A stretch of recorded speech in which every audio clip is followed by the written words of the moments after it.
রমজানের রোজা রাখার পরে এই 6টি রোজা যে ব্যক্তি রাখবে, আল্লাহ রাসূল সাল্লাল্লাহু আলাইহি ওয়াসাল্লাম বলেছেন 1 বছর রোজা রাখার সওয়াব তার আমলনামায় দেওয়া হবে।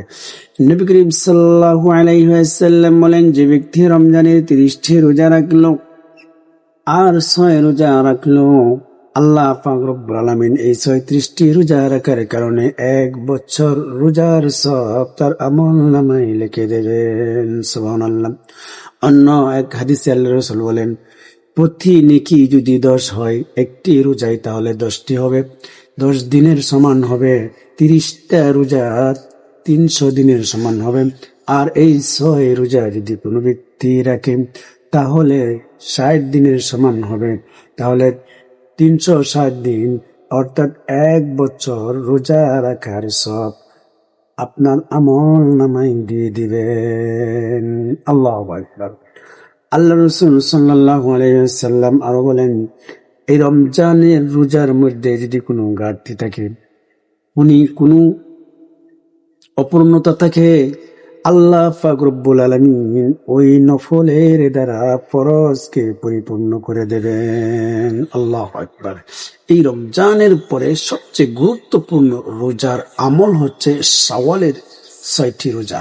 এই 6টি রোজা যদি আপনি রাখতে পারেন, আল্লাহ রাসূল সাল্লাল্লাহু আলাইহি ওয়াসাল্লাম সারা বছরের নেকির কথা উল্লেখ করেছেন। অর্থাৎ সারা বছর রোজা রাখার সব আপনার আমল নামায় লিখে দেবেন।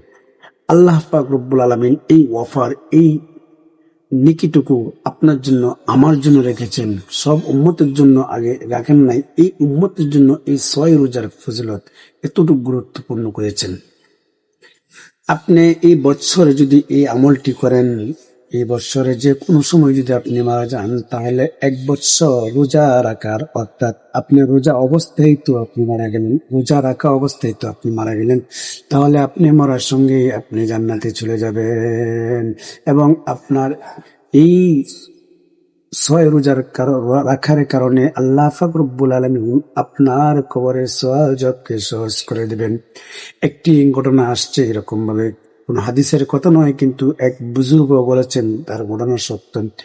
ঘটনা হচ্ছে এরকম, মক্কা মুকাররমা, মক্কার মধ্যে এক ব্যক্তি 3 বছর থেকে 10 বছর পর্যন্ত এরকম ভাবে প্রতিদিন এক জায়গায় বসে বসে ইবাদত করত। এমন ওই ব্যক্তি দেখতে পেল প্রতিদিন এক ব্যক্তি এসে 2 রাকাত নামাজ পড়ে আর এসে সালাম দেয়, ব্যক্তিকে সালাম দিয়ে 2 রাকাত সালাম পড়ে এরকম ভাবে চলে যায়। এরকম ভাবে প্রায় 3 বছর পর্যন্ত এখানে এসে ওই ব্যক্তিকে সালাম দেয় আর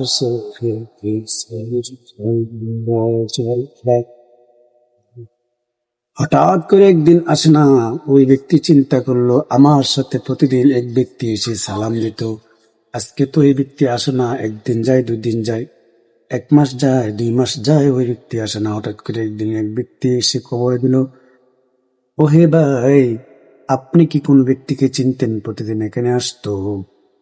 ওই ব্যক্তি তো অসুস্থ অবস্থায়, আপনি তাকে দেখতে যান। ওই ব্যক্তি বলল, আমি তো তার নাম ঠিকানা জানি না, আমি তার কাছে কিভাবে যাব? সে বলল, আসুন আমার সঙ্গে, আমি আপনাকে তার বাসায় নিয়ে যাব। বাসায় যাওয়ার পরে দেখে ওই ব্যক্তি অন্তিম অবস্থায়, মৃত্যুর শয্যায়। ওই ব্যক্তি দেখে বলল, ভাই, আমার পরিবার পরিজন কেউ নাই, আপনার সাথে শুধু কয়েকদিনের সম্পর্ক, আপনি আমাকে দেখার জন্য আসছেন, আমার মৃত্যু যে কোনো সময় হয়ে যাবে, আমি আপনাকে কয়েকটি ওসিয়ত করে যাব, আপনি আমার সেই ওসিয়ত গুলো পালন করবেন কি? সে বলল, ইনশাল্লাহ আমি আপনার ওসিয়ত পালন করার চেষ্টা করবো, আপনি সেগুলা বলেন। মৃত্যু শয্যায় ব্যক্তি বলল, আমি যদি মারা যাই, আমারে গোসল করাবেন আপনি, আমার কাফন দাফন সম্পন্ন করাবেন আপনি, এবং আমাকে সবাই যখন কবরে রাখতে চলে যাব, আপনি কান পেতে কবরের মধ্যে থাকবেন এবং বসে থাকবেন, কবরের সওয়াল জবাবের উত্তর আপনি দিবেন। ওই ব্যক্তি কথা বলার সঙ্গে সঙ্গে মারা গেল। মারা যাওয়ার পর যে কথা সেই ওয়াদা পালন করতে লাগলো, গোসল করালো, কাফন দাফন সম্পন্ন করে কবরের মধ্যে এমনি মাথা দিয়ে শুয়ে রইল, কিন্তু কোনো খবর নাই, কোনো সওয়াল জবাব নাই। এমন সময় যখন তার নিদ্রা আসলো, তন্দ্রাচ্ছন্ন আসলো, ঘুমের বাবা আসলো, কে জানি ডাক দিয়ে বলল, তুমি চলে যাও, তোমার এখানে থাকার কোনো প্রয়োজন নাই। সে হঠাৎ করে জাগ্রত হয়ে দেখলো কেউ নাই।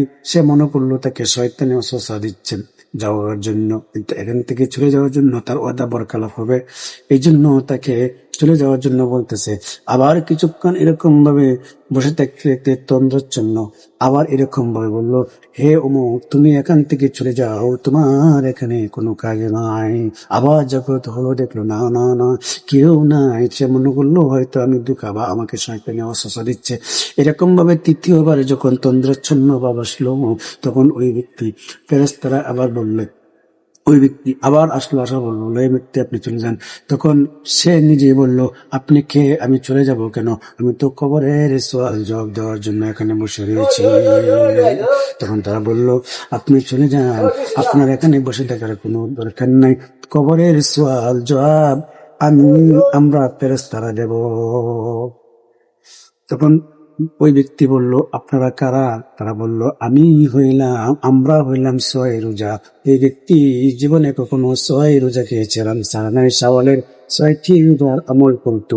আজকে এই সোয়ে রোজার ফজিলত, এই সোয়ে রোজার কারণে কবরের সোয়াল জবাব আমরা নিজ থেকে দিয়ে দেব। সুবহানাল্লাহ। এই এত বড় একটা ফজিলত পূর্ণ, যদিও হাদিস থেকে না, কিন্তু বুজুর্গের কথা, মক্কা মদিনার কথা আমরা বিশ্বাস করি ইনশাআল্লাহ। আল্লাহ তাআলা যেন এই সোয়াই রোজা রাখার তৌফিক দান করেন এবং আমল করতে পারি সবাইকে। এই মাস শাওয়াল মাত্র চলতেছে, এই শাওয়াল মাসের প্রথম থেকে নিয়ে 30 দিন পর্যন্ত যে কোনো একদিন আপনি রাখলে হয়ে যাবে ইনশাল্লাহ। ব্যঙ্গে ব্যঙ্গে রাখতে পারবেন, আজকে রাখছেন, দিনের পরে রাখতে পারবেন। মোট কথা 30 দিনের ভিতরে, এই চাঁদের ভিতরে, শাওয়ালের চাঁদের ভিতরে আপনি 6টি রোজা রাখবেন ইনশাআল্লাহ। সব ভালো থাকবেন, সুস্থ থাকবেন। আজকের ভিডিও যদি ভালো লাগে থাকে অবশ্যই কমেন্টে জানিয়ে যাবেন ইনশাআল্লাহ।